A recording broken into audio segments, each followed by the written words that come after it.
warahmatullahi wabarakatuh. Sahabat keramat wali, di pembahasan kali ini kita akan membahas manakib 4 wali agung penjuru bumi. Di dunia terdapat banyak sekali wali Allah Subhanahu wa taala. Namun ada 4 wali agung Allah yang terkenal di seluruh penjuru dunia. Menurut akidah Sufi, wali Allah adalah sosok yang ditunjuk oleh Allah dengan berbagai keistimewaan yang dia miliki, terlepas dari apapun amalannya, sifatnya, dan karakternya. Orang bisa saja jadi wali sekalipun dia tidak memiliki karakter layaknya orang soleh. Mereka juga mengakui bahwa ada wali yang bisa mengatur alam, bahkan ada yang bisa menciptakan dengan ucapan kun fayakun. Rincinya, 4 wali bertugas menahan alam semesta. Mereka ada di 4 penjuru arah yang mereka sebut dengan wali autad. Berikut ada 4 wali Allah yang diyakini menjadi wali Allah yang telah tersohor ke seluruh penjuru dunia.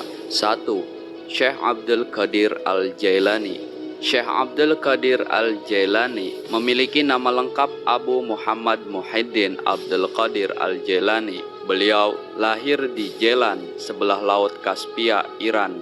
Tentang tahun kelahirannya, ada banyak sekali pendapat yang berbeda-beda. Abdul Rojak Al-Kailani dalam Syekh Abdul Qadir Al-Jailani, guru para pencari Tuhan, menyebutkan bahwa pendapat paling sahih ialah pendapat dari Ibnu Al-Zawji yang mengatakan bahwa tahun kelahiran Syekh Abdul Qadir Al-Jailani ialah 1 Ramadan 471 Hijriah. Beliau wafat pada hari Sabtu malam setelah maghrib pada tanggal 11 Rabiul Akhir di daerah Babul Ajaj, Baghdad pada 561 Hijriah atau 1166 Masehi. Di antara karomahnya, dikutip dari manakib ke-16, Tuan Syekh Abdul Qadir menghidupkan orang yang sudah mati dalam kubur. Dalam kitab Asrarut Talibin diriwayatkan, Syekh Abdul Qadir pada waktu melewati suatu tempat, beliau bertemu dengan seorang umat Islam sedang hangat bersilat lidah, berdebat dengan seorang umat Nasrani. Setelah beliau mengadakan penelitian dan memeriksa yang seksama apa yang menjadi sebab sehingga terjadi perdebatan yang sengit itu, kata seorang Muslim, sebenarnya kami sedang membanggakan nabi kami masing-masing. Siapa di antara nabi kami yang paling baik? Dan saya berkata padanya, Nabi Muhammadlah nabi yang paling utama. Kata orang Nasrani, Nabi Isalah yang paling sempurna. Syekh Abdul Qadir bertanya kepada orang Nasrani, apa yang menjadi dasar dan apa pula dalilnya kamu mengatakan bahwa Nabi Isalah lebih sempurna dari nabi lainnya? Lalu orang Nasrani itu menjawab, Nabi Isa mempunyai keistimewaan. Beliau menghidupkan kembali orang yang sudah mati. Syekh Abdul Qadir melanjutkan lagi pertanyaannya, apakah kamu tahu, aku ini bukan nabi, aku hanya sekedar pengikut dan penganut ajaran agama Nabi Muhammad SAW. Kata orang Nasrani, ya benar, saya tahu. Lalu Syekh Abdul Qadir berkata lagi kepadanya, kalau kiranya aku bisa menghidupkan kembali orang yang sudah mati, apakah kamu bersedia untuk percaya dan beriman kepada agama Nabi Muhammad? Baik, saya mau beriman kepada agama Islam, jawab orang Nasrani itu. Kalau begitu, mari kita mencari kuburan. Setelah mereka menemukan sebuah kuburan dan kebetulan kuburan itu sudah tua, sudah berusia 500 tahun. Lalu Syekh Abdul Qadir mengulangi lagi pertanyaannya, Nabi Isa, kalau akan menghidupkan orang yang sudah mati, bagaimana caranya? Orang Nasrani itu menjawab, beliau cukup mengucapkan kum biiznillah, bangun kamu dengan izin Allah. Nah, sekarang kamu perhatikan dan dengarkan baik-baik, kata Syekh Abdul Qadir. Lalu beliau menghadap pada kuburan tadi sambil mengucapkan, kum biizni, bangun kamu dengan izinku. Mendengar ucapan itu, orang Nasrani tercengang keheranan. Belum habis herannya, kuburan terbelah dua, keluar mayat dari dalam kuburnya itu. Mayat itu keluar sambil bernyanyi. Konon pada waktu hidupnya, mayat itu adalah seorang penyanyi. Menyaksikan peristiwa aneh tersebut, seketika itu juga orang Nasrani itu berubah keyakinannya dan beriman masuk agama Islam. Berkah karomah Syekh Abdul Qadir. 2. Syekh Ahmad Ar-Rifai. Menurut sebagian riwayat, Syed Ahmad Ar-Rifai lahir hari Kamis pada pertengahan bulan Muharram tahun 500 Hijriah di Umi Abidah, daerah yang berada di antara Basrah dan Baghdad yang masyhur di Irak.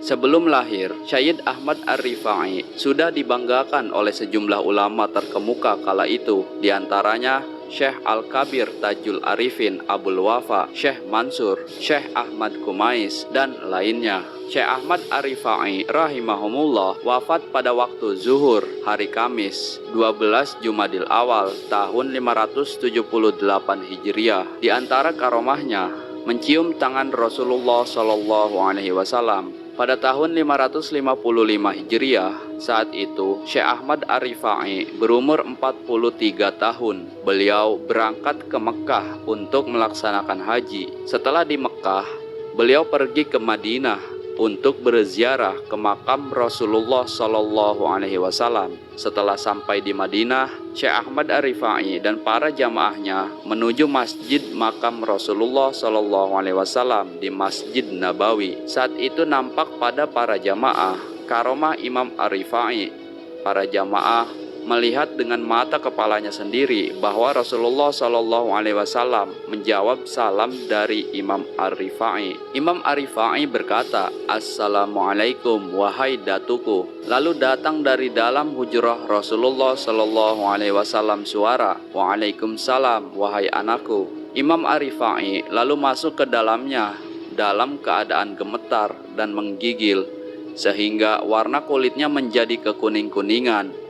Dan Imam Ar-Rifai berlutut sampai menangis seraya berkata, "Dari kejauhan aku kirimkan ruhku untuk selalu mengingatmu sebagai perwakilanku. Maka dalam kesempatan ini aku bisa melihat dengan seluruh jasadku padamu secara kasat mata. Maka aku mohon ulurkanlah tanganmu agar aku bisa mencium tanganmu." Syahdan, tangan Rasulullah Shallallahu Alaihi Wasallam keluar dari makamnya. Imam Ar-Rifai pun langsung menciumnya, sebagaimana yang diminta oleh Imam Ar-Rifai. Semua jamaah haji yang ikut serta melihat dan mendengar langsung karomah Imam Ar-Rifai tersebut. Kejadian ini 23 tahun sebelum Imam Ar-Rifai dipanggil di pangkuan Allah Subhanahu wa Ta'ala.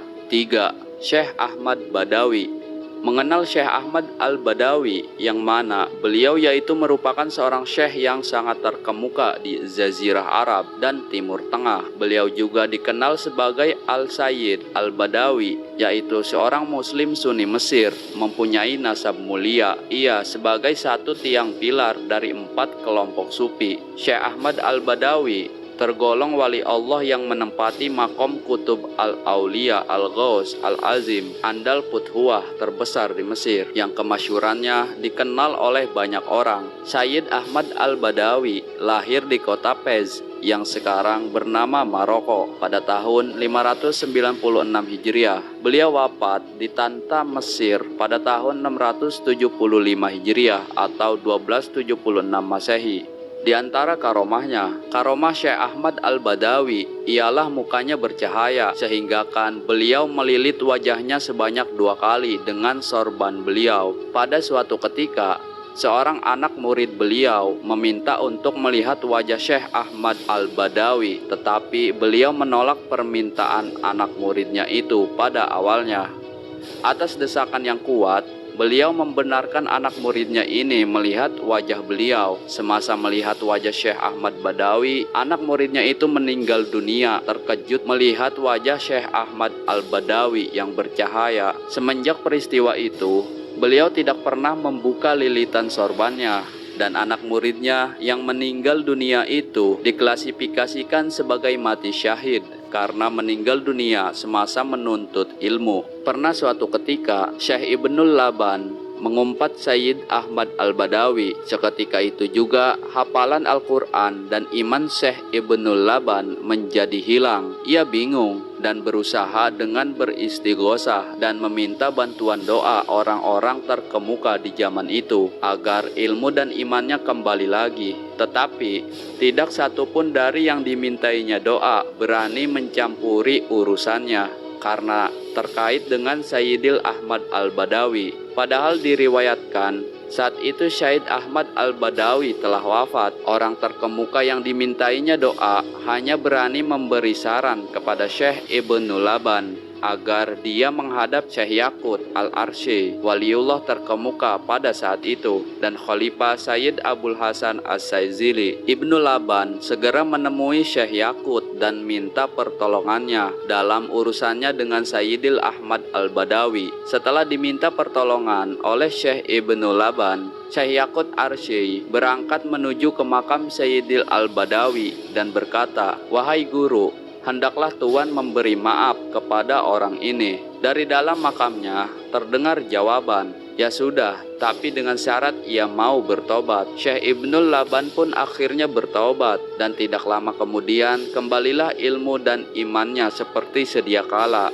Dan ia juga mengakui kewalian Syekh Yaqut. Karena peristiwa tersebut, ia kemudian dinikahkan dengan putrinya Syekh Yaqut. Syekh Imam Al-Munawi berkata, ada seorang syekh yang setiap akan berpergian selalu berziarah di makamnya Syekh Ahmad Al-Badawi untuk minta izin. Lalu terdengar suara dari dalam kubur dengan jelas, "Ya, pergilah dengan tawakal, insya Allah niatmu berhasil." Kejadian tersebut didengar juga oleh Syekh Abdul Wahab Asy-Sya'rani. Padahal saat itu Syekh Ahmad Al-Badawi sudah meninggal 200 tahun silam. Jadi para aulia itu walaupun sudah meninggal ratusan tahun, namun masih bisa memberi petunjuk. 4. Syekh Abu Hasan As-Sazili. Syekh Abul Hasan As-Sazili dilahirkan di desa Gomaroh, Maroko pada tahun 593 Hijriah. Nama kecil Syekh Abul Hasan As-Sazili adalah Ali. Gelarnya merupakan Taqiyuddin. Nama populernya merupakan As-Sazili. Beliau tinggal di desa Saziliyah. Oleh karena itu, namanya dinisbatkan kepada desa tersebut, walaupun ia tidak berasal dari desa itu. Beliau wafat saat hendak berangkat menunaikan ibadah haji bulan Dzulqa'dah tahun 656 Hijriah, dimakamkan di Mesir, yaitu di daerah Humaisaro dekat pantai Laut Merah. Di antara karomahnya, Sultanul Aulia Syekh Abul Hasan As-Sazili radhiyallahu an adalah seorang yang dianugerahi karomah yang sangat banyak. Tidak ada yang bisa menghitung karomahnya kecuali Allah Subhanahu wa taala. Adapun sebagian dari karomah beliau, Allah Subhanahu wa taala menganugerahkan kepada beliau kunci seluruh asma-asma, sehingga seandainya seluruh manusia dan jin menjadi penulis beliau untuk menulis ilmu-ilmu beliau, mereka akan lelah dan letih, sedangkan ilmu beliau belum habis. Beliau adalah sangat terpuji akhlaknya, sifat mudah menolong dan kedermawanannya dari sejak usia anak-anak sampai ketika umur 6 tahun telah mengenyangkan orang-orang yang kelaparan pada penduduk negeri Tunisia dengan uang yang berasal dari alam gaib, uang pemberian Allah secara langsung kepada beliau. Beliau didatangi Nabiullah Khidir alaihissalam untuk menetapkan waliyatul azimah kepada beliau menjadi seorang wali yang mempunyai kedudukan tinggi ketika beliau baru berusia 6 tahun. Beliau bisa mengetahui batin isi hati manusia. Beliau pernah berbicara dengan malaikat di hadapan murid-muridnya. Beliau menjaga murid-muridnya meskipun di tempat yang jauh, dan beliau pun mampu memperlihatkan atau menampakkan Ka'bah dari negara Mesir. Beliau tidak pernah putus melihat atau menjumpai Lailatul Qadar semenjak usia balik hingga wafatnya, dan barang siapa yang meninggal dan dikubur sama dengan hari meninggal dan dikuburkannya beliau, maka Allah akan mengampuni seluruh dosanya. Beliau tidak pernah terhalang sekejap mata pandangannya dari Rasulullah SAW selama 40 tahun. Artinya, beliau selalu berjumpa dengan Rasulullah selama 40 tahun. Beliau dibukakan oleh Allah bisa melihat lembaran buku murid-murid yang masuk ke dalam thariqahnya, padahal lebar bukunya tersebut berukuran sejauh mata memandang. Hal ini berlaku bagi orang yang langsung baiat kepada beliau dan juga bagi orang sesudah masa beliau sampai dengan akhir zaman, dan seluruh murid-muridnya atau pengikut thariqahnya diberi karunia bebas dari api neraka. Syekh Abdul Hasan As-Sazili radhiyallahu an sungguh telah digembirakan diberi karunia. Barang siapa yang melihat beliau dengan rasa cinta dan rasa hormat tidak akan mendapatkan celaka. Beliau menjadi sebab keselamatan murid-muridnya atau pengikutnya, akan memberikan syafaat di akhirat. Beliau berdoa kepada Allah Subhanahu wa taala agar menjadikan tiap-tiap wali kutub sesudah beliau sampai akhir zaman diambil dari golongan thariqahnya, dan Allah telah mengabulkan doa beliau tersebut. Maka dari itu wali kutub sesudah masa beliau sampai akhir zaman diambil dari golongan pengikut beliau. Syekh Abul Abbas Al-Musri radhiyallahu an berkata, apabila Allah Subhanahu wa taala menurunkan bala atau bencana yang bersifat umum, maka pengikut thariqah Syadziliyah akan selamat dari bencana tersebut sebab karomah Syekh Abdul Hasan As-Sazili.